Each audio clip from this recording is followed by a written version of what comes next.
নমস্কার বন্ধুরা, দীপাস কিচেনে আপনাদের সবাইকে স্বাগত।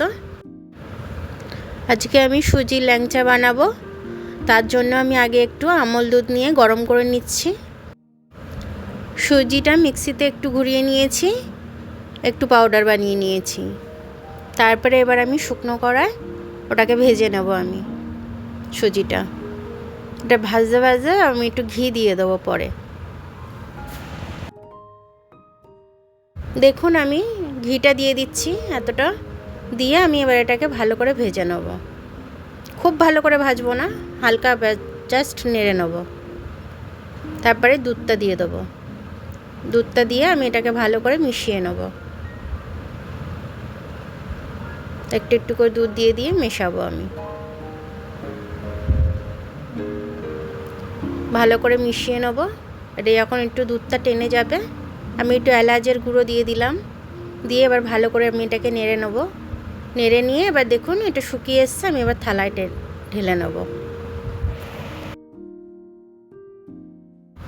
এবার আমি হাতে ঘি লাগাবো। ঘি লাগিয়ে এবার এটাকে ভালো করে আমি মেখে নেব, একদম সফট করে, যাতে কোনো ডেলা ভাব না থাকে।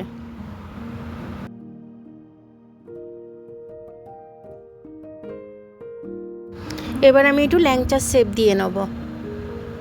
দেখুন এইভাবে আমি শেপ দিয়ে নেব, প্রত্যেকটা এইভাবে শেপ দিয়ে নেব। দেখুন আমার ল্যাংচাগুলো শেপ দেওয়া হয়ে গেছে। এবার আমি এটা তেলে ভাজতে যাব। তেলটা গরম হয়ে গেছে, এবার প্রত্যেকটা একটা একটা করে ছেড়ে দেবো।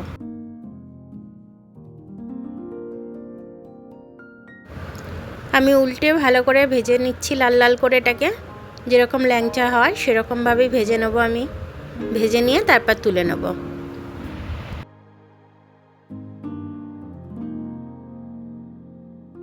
দেখুন আমার গোল্ডেন ব্রাউন কালার হয়ে গেছে। এবার আমি এক এক করে তুলে নেব।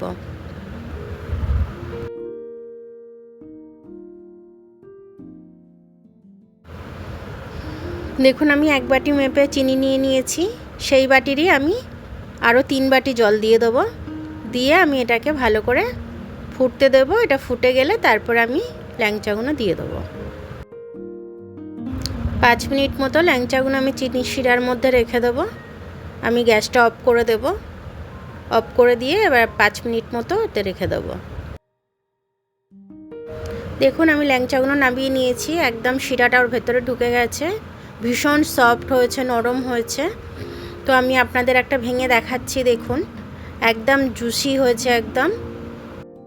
দেখুন এইভাবে বানালে সবার খেতে ভালো লাগবে। এইভাবে বানালে পুরো দোকানের মতো খেতে লাগবে, আর সবাই খেয়ে খুব খুশিও হবে। তো আমার ভিডিওটা দেখার জন্য অনেক অনেক ধন্যবাদ। আমার ভিডিওটা যদি আপনাদের পছন্দ হয় তাহলে লাইক, সাবস্ক্রাইব, বেল আইকনটা একটু টিপে দেবেন। আর যদি ফেসবুক থেকে দেখেন তাহলে লাইক আর ফলোটা একটু করে দেবেন। আবার কাল দেখা হবে নতুন রেসিপির সাথে। ততক্ষণ আপনারা ভালো থাকবেন, আমি আসছি।